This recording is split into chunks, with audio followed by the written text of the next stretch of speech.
রাব্বুল আলামিন এখন বলছেন, দেখেন বান্দা, তোরা যদিও দাজ্জালের সামনে আমাকে রব হিসাবে না স্বীকার করিস, মনে রেখে দিস আমাকে কিন্তু রব হিসাবে মানে এবং আমাকে রব হিসাবে আমার হুকুম পালন করে সাগরের পানিরাও। সুবহানাল্লাহ বলেন। এই জন্য আল্লাহ রাব্বুল আলামিন বলছেন, মারাজাল বাহরাইনি ইয়ালতাকিয়ানি বাইনাহুমা বারযাখুন লা ইয়াবগিয়ান। সাগরের ভিতরে একই সাগরে দুই ধরনের পানি, আল্লাহ এখানকার কথা বলছেন।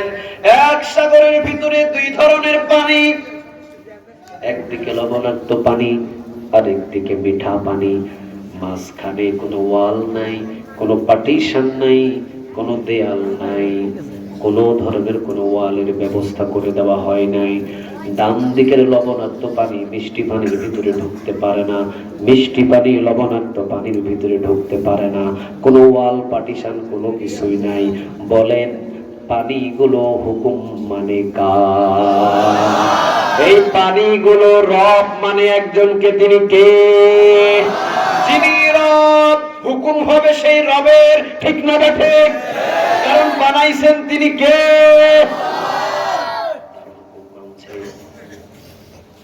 আসেন এবার আপনাদের আরো সহজ করে দিই। পূর্ব দিকে সূর্য উঠে, পশ্চিম দিকে প্রতিদিন সূর্যটা ডুবে যাচ্ছে।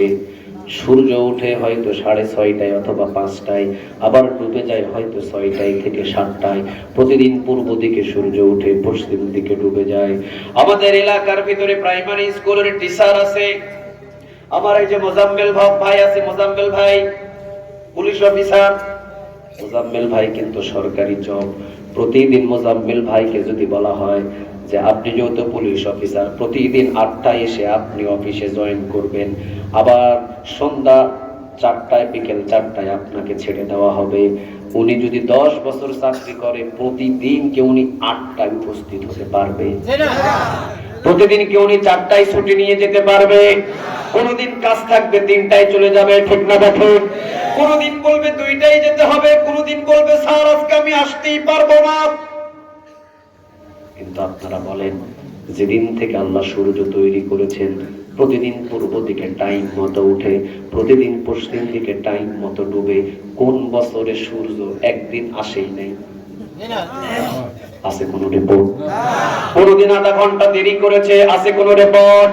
কোনদিন 50 মিনিট দেরি করেছে? আছে কোন রিপোর্ট? নেই। তাহলে এই সূর্যটা হুকুম মানে কার? কারণ টাইম মতো আসে, টাইম মতো সে ডুবে যায়, কারণ সে পৃথিবীর কারো হুকুম মতো চলে না, একজনের হুকুম মতো চলে, তিনি কে? তাহলে সূর্যর একজন রব আছে, ওই রবের নামটা কি? আরো জোরে একটু আওয়াজ দিয়ে বলেন, ওই রবের নাম কি? কোন সন্দেহ? আরো জোরে বলেন, কোন সন্দেহ? আপনাদের রব এমন একজন রব, আমাদের শরীরের ভিতরে, সারা বডির ভিতরে যা কিছু আছে, সব অঙ্গগুলো একজনকে রব হিসাবে মানে, তিনি কে? উদাহরণ নিন, যেদিন আমরা জন্ম নিয়েছিলাম মাথায় চুল ছিল কি ছিল না? আস্তে বলেন, ছিল কি ছিল না? যেদিন আমরা জন্ম নিয়েছিলাম চোখের ভুরু ছিল কি ছিল না? পাপড়ি ছিল কি ছিল না? এই 3টা চুল নিয়ে কিন্তু আমরা দুনিয়াতে এসেছিলাম, ঠিক না ঠিক? 3টা চুল নিয়ে যখন দুনিয়াতে এসেছি, মাথার চুল, চোখের ভুরু, চোখের পাপড়ি, 3টা চুল নিয়ে আমরা মায়ের গর্ভে থেকে বাহির হলাম। আমার বয়স যদি হয় 50 বছর, চুলের বয়সও 50, চোখের ভুরুর বয়সও 50, চোখের পাপড়ির বয়সও 50, ঠিক না ঠিক? তাহলে বলেন, চুল কাটার জন্য কে কতবার সেলুন দোকানে গেছেন, কোন হিসাব আছে? চোখের ভুরু কাটার জন্য কতদিন গেছেন? চোখের পাপড়ি কাটার জন্য কতদিন গেছেন?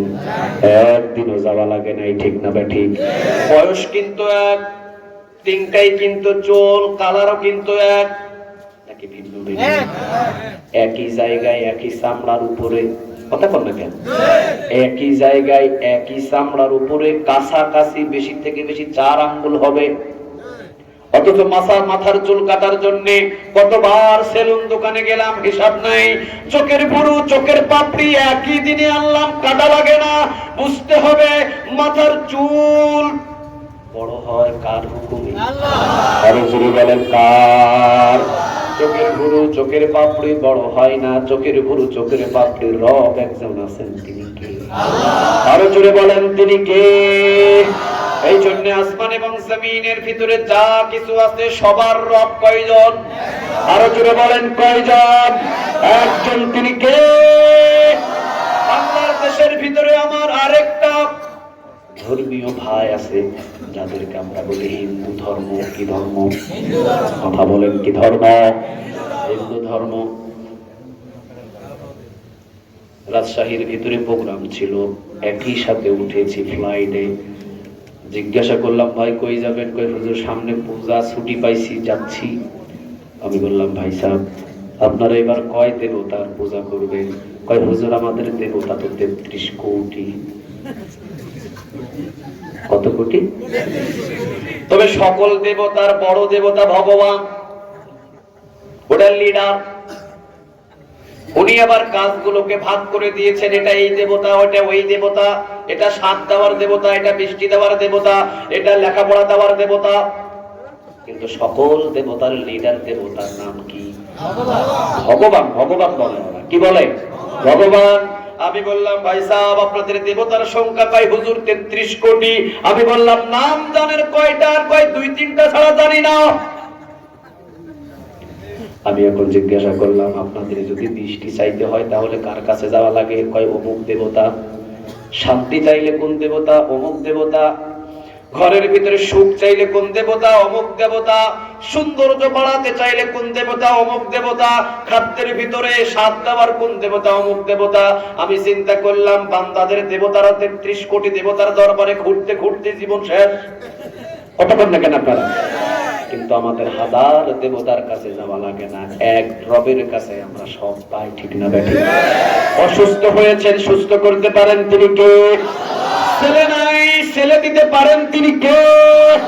মেয়ে নাই, মেয়ে দিতে পারেন তিনি কে? শান্তি নাই, শান্তি দিতে পারেন তিনি কে? সব কিছুর মালিক তো আমাদের একজন। ঠিক না বেঠিক? আমরা এক দরবারে গেলেই সব পাই, এত দরবারে দৌড়ানোর কোনো দরকার? আরো জোরে বলেন, কোনো দরকার? আমি বললাম, ভাই সাহেব আপনাদের দেবতাদের পাওয়ার কিরকম? কয় হুজুর অনেক পাওয়ার। ঘুমাই? কয় ঘুমাই। খাই? বলে হ্যাঁ খাই। কিন্তু আমাদের কোন দেবতা খায়? আরো জোরে বলেন, খায়? কোন ছেলে আছে? কোন মেয়ে আছে? তার বাবা আছে? তার মা আছে? তিনি কয়জন? কুল হুয়া, পড়েন, কুল হুয়াল্লাহু আহাদ আল্লাহুস সামাদ লাম ইয়ালিদ ওয়া লাম ইউলাদ ওয়া লাম ইয়াকুল লাহু কুফুয়ান আহাদ। কার পরিচয়? কার পরিচয়? কুল হুয়াল্লাহু আহাদ, আল্লাহ এক, অদ্বিতীয়। আল্লাহুস সামাদ, তিনি অমুখাপেক্ষী। লাম ইয়ালিদ, তিনি কাউকে জন্ম দেন নাই। ওয়া লাম ইউলাদ, তাকেও কেউ জন্ম দেন নাই। ওয়া লাম ইয়াকুল লাহু কুফুয়ান আহাদ, তার সমতুল্য আর কেউ নাই। আরো আওয়াজ দিয়ে বলেন, ইমানের প্রশ্ন, তার সমতুল্য আর কেউ নাই। কিন্তু পৃথিবীতে কিছু মানুষের ক্ষমতা দেখে মনে হয় আল্লাহ এখন আর চোখে দেখে না। ঠিক না বেঠিক? ফেরাউন ছিল এমন। ফেরাউন দীর্ঘ বছর ক্ষমতায় থাকার পরে অহংকার বেড়ে গিয়েছিল। আমাদের সমাজের ভিতরেও কিছু এখন মানুষ তেল মার্কা নেতাদের অবস্থান দেখছি, ক্ষমতায় বারবার যেভাবেই হোক আসার জন্য অহংকার বাড়ছে। আসতে বলেন ঠিক? ফেরাউনের কিন্তু অহংকার বেড়েছিল একটা কারণে, সেটা হলো ওকে ক্ষমতা থেকে কেউ নামাতে পারে না। এই জন্য ফেরাউনের ক্ষমতা টিকে থাকার জন্য অহংকার বাড়ে। বাংলার জমিন না, বিদেশের জমিনে কোনো একটা রাষ্ট্রে বারবার ক্ষমতায় বসার কারণে তারা অহংকার করে কোরআনের মাহফিল বন্ধ করে দেয়। ঠিক না বেঠিক?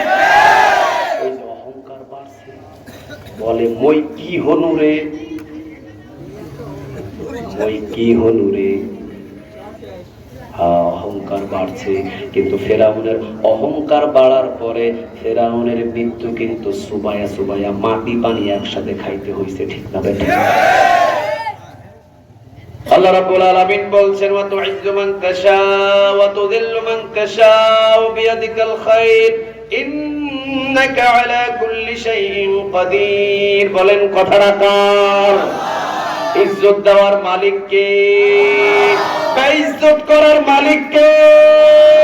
ফিরআউনের ক্ষমতা দিয়ে বারবার মুসা আলাইহিস সালামকে পাঠিয়েছেন, দাওয়াত দাও, দাওয়াত দাও, দাওয়াত দাও।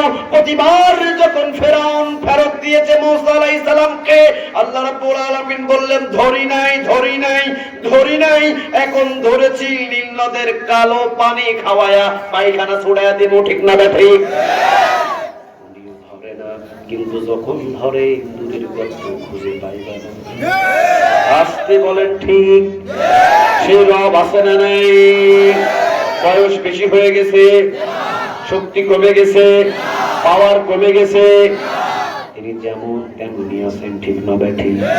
আমি আমার পাশের সিটের হিন্দু ভাইকে বললাম, ভাই সাহেব তাহলে আপনাদের দেবতা কখন খায়, কখন ঘুমায়, কখন কি করে, বিভিন্ন ধরনের কথা আমি বললাম। ভাই সাহেব ঢাকা শহরের ভিতরে একটা বড় মন্দির আছে, ঢাকা ঢাকেশ্বরী মন্দির। কয় নাম জানেন? কয় হ্যাঁ হুজুর জানি না, মানে নাম জানি। আমি বললাম পেপার পত্রিকা পড়েন? কয় পড়ি। আমি বললাম ঢাকা ঢাকেশ্বরী মন্দিরের ভিতরে কিন্তু একবার স্বর্ণের 100 ভরি স্বর্ণের চেন চুরি হয়েছিল, জানেন? কয় হুজুর জানি। আপনি কেমনে জানেন? কয় আমরা তো দেশের খবর রাখা লাগে, আমাদের দেশের খবর রাখা লাগে, মাঝে মাঝে ওয়াজের ময়দানে মেসাল দেওয়া লাগে, মাঝে মাঝে ওয়াজের ময়দানে বোঝানো লাগে। আমি বললাম 100 ভরি স্বর্ণের চেন আপনাদের ওই ঢাকা ঢাকেশ্বরী মন্দিরের ভিতর থেকে সব চাইতে যে 10-12টা হাত নিয়ে দাঁড়িয়ে থাকে, ওর গলায় স্বর্ণের 100 ভরি স্বর্ণের চেন দেওয়া ছিল। রাতের বেলা সুর এসে স্বর্ণের চেনটা এই ঢাকা ঢাকেশ্বরী মন্দিরের দেবতার গলার ভিতর থেকে চুরি করে নিয়ে চলে গেল। কিন্তু ভাই সাহেব চিন্তা করলাম, ঢাকা ঢাকেশ্বরী মন্দিরের এতগুলো দেবতা রাতের বেলা ছিল, একটা দেবতা টের পেল না কে নিল। কথা বল না কেন? তাহলে এই দেবতাগুলো কামিলা নাকি আকামিলা? আরো জোরে বলেন, কামিলা নাকি আকামিলা? যেই দেবতার গলা থেকে 100 ভরি স্বর্ণের চেন চুরি হয়ে যায়, ওই দেবতা চোরকে শনাক্ত করতে পারে না। এমন লক্ষ কোটি দেবতার গোলামি করার দরকার নাই, এক আল্লাহর গোলামি করা দরকার। ঠিক না ঠিক? আল্লাহ আমাদের বুঝদান করুন। আরো জোরে একটু আওয়াজ দিয়ে বলেন আমিন। এই জন্য আল্লাহ রাব্বুল আলামিন 1400 বছর আগে বলছেন, 1400 বছর আগে, ইন্নাল্লাযীনা ক্বালু রাব্বুনাল্লাহ।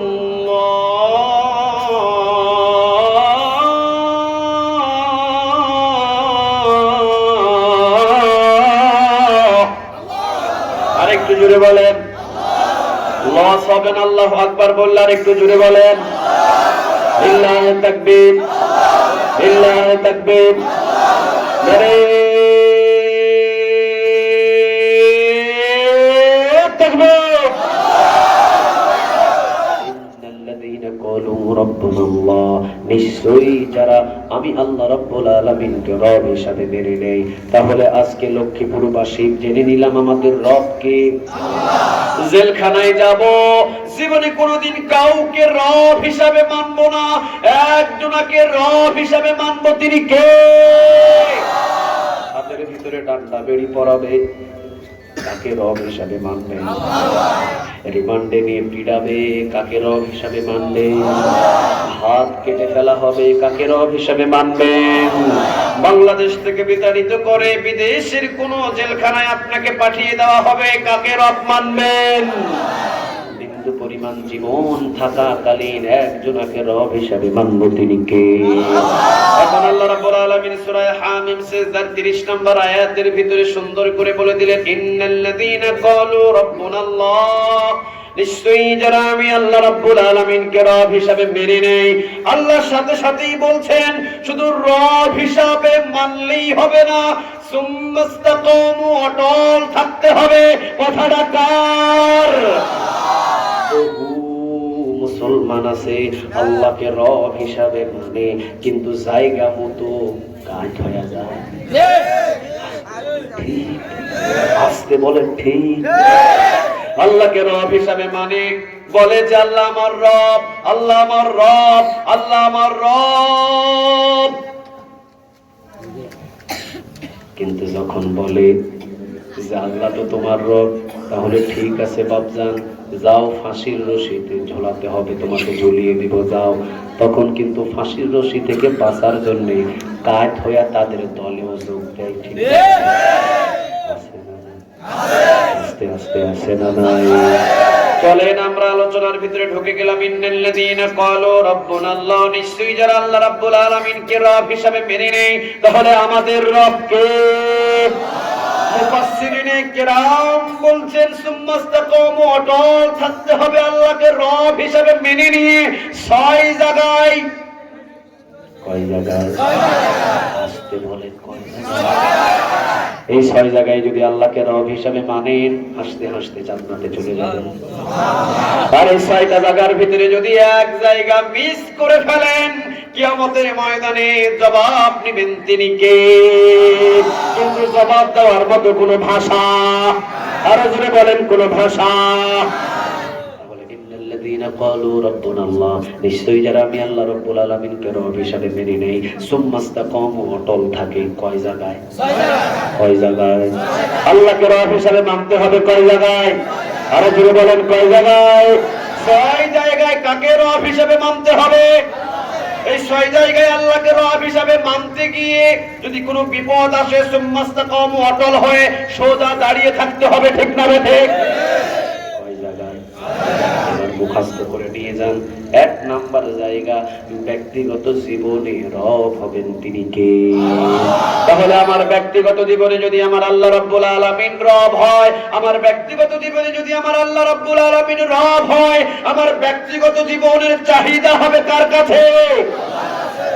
মাজারে গিয়ে চাওয়া যাবে? আমার ব্যক্তিগত জীবনের সেজদা হবে কাকে? কোন বাবার পায়ে সেজদা দেওয়া যাবে? আমার ব্যক্তিগত ইবাদত হবে কার জন্য? কোন মাজারে গিয়ে কখনো কোনদিন কোন সেজদা দেওয়া যাবে? আরো জোরে বলেন, যাবে। তাহলে ব্যক্তিগত জীবনে রব হবেন তিনি কে? আমার ব্যক্তিগত জীবনের রব আল্লাহ। সুম্মাস্তাকামু, অটল হয়ে দাঁড়িয়ে থাকতে হবে। ঠিক না বেঠি? নাম্বার 1। নাম্বার 2, এবার আসেন পারিবারিক জীবনে রব হবেন তিনি কে? পারিবারিক জীবনে যদি আপনি আল্লাহ রাব্বুল আলামিনকে রব হিসাবে মানেন, তাহলে আপনার ওয়াইফ কখনো বেনামাজি থাকতে পারে, আপনার ঘরের ভিতরে ইন্ডিয়ার কোন সিরিয়াল থাকতে পারে, আপনার বিবি বেপরদায় মাহফিলে যেতে পারে। কারণ ব্যক্তিগত জীবনে আল্লাহকে রব হিসাবে মানলেন, সুম্মাস্তাকামু, অটল থাকলেন। 2 নম্বরে পারিবারিক জীবনে সুম্মাস্তাকামু, অটল থাকতে হবে। কিন্তু পারিবারিক জীবনে আপনি পারছেন না, আপনার বিবি প্রতি সপ্তাহে সালোয়ার কামিজ পরে মার্কেট করে, তাহলে আপনি 2 নম্বরে ফেল। ঠিক না বেঠি? এই যদি ফেল করেন, তাহলে ওইটার হিসাব নেবেন তিনি কে? তাহলে আপনার পারিবারিক জীবনে কাকে রব হিসাবে মানবেন? আল্লাহকে যদি রব হিসাবে মানতে হয়, আপনার স্ত্রী কখনো বেপরদা ভাবে বাহিরে যেতে পারবে? আরো জোরে বলেন, পারবে? আপনার মেয়ে কখনো কলেজে পড়লে বেপরদা ভাবে যেতে পারবে? পারিবারিক জীবনে তাহলে হুকুম চলবে কার? 2 নাম্বার গেল। 3 নাম্বার, সামাজিক জীবনে হুকুম চলবে কার? সামাজিক জীবনে কাকে রব মানবেন? আরো জোরে বলেন, কাকে? এই সমাজ, আপনাদের যে মসজিদের সমাজ আছে, এই সমাজের ভিতরে রব হবেন তিনি কে? সামাজিক জীবনে যদি আল্লাহকে রব হিসাবে মানেন, তাহলে সামাজিক জীবনে গায়ে হলুদের নামে কোনো ট্যাক্স সেট বাজানো যাবে? আরো জোরে বলেন, যাবে। ট্যাক্সেট বাজাইলে রব খুশি হয় না নারাজ হয়? খুশি হয় না নারাজ হয়? সমাজের ভিতরে লোকজন আছে না নাই? এই সমাজের ভিতরে ট্যাক্সেট বাজে, বুঝতে হবে ওই সমাজ আল্লাহকে রব হিসেবে মানে না। ঠিক না বেঠে? খালি মসজিদেই মানে, মসজিদ থেকে বাহির হয়ে সমাজের ভিতরে মানতে হবে। যদি সমাজের ভিতরে রব হিসাবে না মানতে পারেন, অটল হয়ে দাঁড়িয়ে থাকতে না পারেন, সমাজবাসীকে তার কাছে জবাব দিবেন তিনি কে? সমাজের ভিতরে গাঁজা চলে, আপনার সমাজের ভিতরে ইয়াবা খাই ঘুরে, কিন্তু সমাজ থেকে কোনো প্রতিবাদ নাই, এটার হিসাব দেবেন তিনি কে? আরো জোরে বলেন, তিনি কে? তাহলে সামাজিক জীবনে আল্লাহকে রব হিসাবে মানতে হবে, সুন্নাহু অটল হয়ে দাঁড়িয়ে থাকতে হবে, ঠিক না ঠিক? 3 নম্বর গেল। 4 নম্বর আসলো অর্থনৈতিক জীবনে একজনকে রব হিসাবে মানতে হবে, তিনি কে? অর্থনৈতিক জীবনে আল্লাহকে কিভাবে রব হিসাবে মানবেন? আপনি দোকানদার, দোকান করেন, একজন বলল ভাই সাহেব 1 কেজি আলু দেন, আপনি দিয়ে দিলেন 950 গ্রাম। কত গ্রাম কম দিয়েছেন? ওই 50 গ্রাম কম দিলেন মানে আপনি অর্থ কামাই করতেছেন। 50 গ্রাম না দিয়েও টাকা নিলেন, অর্থ কামাই করতেছেন। কাকে রব হিসাবে মানেন নাই? একটা কাজ আপনি করে দিবেন, আপনি বললেন যে ভাই কাজটা করে দিব, তাহলে করে দেন। আপনি বললেন ভাই সাহেব এই কাজটা করে দিতে 5000 টাকা লাগবে, যদিও টাকা লাগবে মাত্র 2000, কিন্তু আপনি পকেটে বললেন 3000, মিথ্যা বলে নিলেন, অর্থ হারাম ভাবে কামাইলেন। বোঝা যায় আর অর্থনৈতিক জীবনে আপনি আল্লাহকে রব হিসাবে মানেন না। আজকে বলেন মানেন না। তাহলে আপনার যেখান থেকে অর্থ আসবে ওই অর্থটা হালাল না হারাম? একজনের হুকুম মতো অর্থ কামাই করতে হবে। হুকুমটা কার? আরো জোরে বলতে হবে কার? হারাম অর্থের সাথে আমাদের কোনো সম্পর্ক? ঘুষ খাওয়া যাবে, চুরি করা যাবে, টেন্ডারবাজি করা যাবে, কালবার চুরি করা যাবে, রাস্তা চুরি করা যাবে। অর্থনৈতিক জীবনে কিন্তু আপনাকে আল্লাহকে রব হিসাবে মানতে হবে, ঠিক না ঠিক? 4 নম্বরে বলা আসেন, 5 নম্বরে আল্লাহকে রব হিসাবে মানতে হবে। মানার পরে সুন্নাহু অটল হয়ে দাঁড়িয়ে থাকতে হবে। 5 নম্বর, আন্তর্জাতিক জীবনে রব হিসাবে মানবেন একজন, তিনি কে? বিদেশ থেকে একজন আমাকে ফোন দিয়েছে, বলছে হুজুর আমি এমন একজন আর ঘরের ভিতরে চাকরি করি, প্রতিদিন তাদের মূর্তিগুলো আমাকে ধুইয়ে দিতে হয়, প্রতিদিন তাদের মূর্তির কাছে আমাকে যেতে হয়, তাদের মূর্তির কাছে আমাকে আতর সুরমা যেমন ফার্ম লাগিয়ে দিতে হয়, যেমন আতর সুরমা বলেন অথবা যে কোনো সাফলিং বলেন অথবা যে কোনো আলো বাতি বলেন, মানে তার চাকরিটাই হলো তাদের যতগুলো দেবতা আছে সব মূর্তির সমস্ত সেবা যত্ন করতে হয় তাকে। আমাকে বললেন হুজুর চাকরিটা কি করবো? আমি বললাম এই মাত্রই আপনাকে ছেড়ে দিতে হবে, কারণ আপনার উপার্জন কিন্তু হালাল হচ্ছে না, ঠিক না ঠিক? প্রয়োজনে না খেয়ে থাকবেন, কিন্তু কখনো শিরকের সাথে সম্পর্ক রাখা যাবে? আরো জোরে বলেন যাবে? উনি ফেসবুকের ভিতরে মেসেজ দিলেন হুজুর আমি চাকরিটা ছেড়ে দিয়েছি, খাস করে দোয়া করেন। টানা 3 মাস পরে উনি বলেন হুজুর এমন একটা চাকরি পেয়েছি আলহামদুলিল্লাহ, ওই চাকরি থেকে 3 ডবল বেতন। আচ্ছা বলেন তো দেখি, চাকরির মরা আছে, আল্লাহর কি মরা আছে? চাকরি যদিও যায়, আমার আল্লাহ কি যায়? আরো জোরে বলেন যায়। চাকরির মৃত্যু হবে, আমার আল্লাহর মৃত্যু নয়। চাকরি যাক, আরেকটা চাকরি আসবে, কারণ হায়াত রিজিক সবকিছুর দায়িত্ব কার? তাহলে অর্থনৈতিক জীবনে একজনকে রব হিসাবে মানবেন, তিনি কে? 5 নম্বরে আন্তর্জাতিক জীবনে রব হবেন, তিনি কে? আপনি বাংলার জমিন থেকে যদি ফিলিস্তিনে যান, বাংলার জমিন থেকে যদি আপনি ইহুদির কান্ট্রিতে যান, বাংলার জমিন থেকে যদি আপনি ইউএস আমেরিকায় যান, বাংলার জমিন থেকে যদি কোনো ইহুদি কান্ট্রির ভিতরে যান, ওই জায়গার ভিতরেও আপনি কার হুকুম মতো চলবেন? আরো জোরে বলেন কার? কয়টা গেল? আসতে বলুন কয়টা? 6 নম্বরটা একটু কঠিন, এটা মানলেই কিন্তু বাস 6টা পূরণ। 5টা কিন্তু সহজ আছে, কিন্তু 6 নম্বরটা সহজ না কঠিন? আসতে বলেন সহজ না কঠিন? 6 নম্বরটা শোনেন, 6 নম্বরটা শোনেন, 6 নম্বরটা শোনেন। 6 নম্বরটা কি? 6 নম্বরটা হলো রাষ্ট্রীয় জীবনে যেই রাষ্ট্রের ভিতরে আপনি বসবাস করবেন, যেই রাষ্ট্রের ভিতরে আপনার পৈতৃক সম্পত্তি, যেই রাষ্ট্রের ভিতরে আপনার জন্ম, ওই রাষ্ট্রীয় জীবনে একজনকে রব হিসাবে মানতে হবে।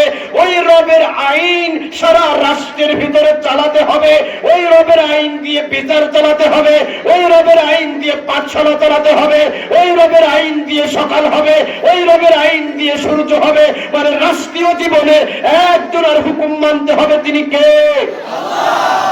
এটাই কিন্তু কঠিন। এটা সহজ না কঠিন? আগামীকালকেই যদি আপনি বলেন আল্লাহর যেহেতু রাষ্ট্রীয়ভাবে আইন চাই, রাষ্ট্রীয়ভাবে যেহেতু আল্লাহকে রব হিসাবে মানতে হবে, রাষ্ট্রীয়ভাবে যদি আল্লাহকে রব হিসাবে মানেন তাহলে রাষ্ট্রীয়ভাবে আল্লাহর হুকুম পালন করতে হবে। রাষ্ট্রীয়ভাবে যদি আল্লাহর হুকুম পালন করেন, সকল হুকুম আছে এই কোরআনে, ঠিক না ঠিক? চুরি করলে হাত কেটে দাও, হুকুমটা কার? এই কোরআনে আছে না নাই? আপনি আসেন, মদ খাইলে 80টা বেতের বাড়ি মারতে হবে, হুকুমটা কার? এই কোরআনে আছে না নাই? আসেন, জেনা করলে রজবের আইন অনুযায়ী কোমর পর্যন্ত পুঁতে তাকে পাথর দিয়ে মাথা থেতলে দাও, আইনটা কার?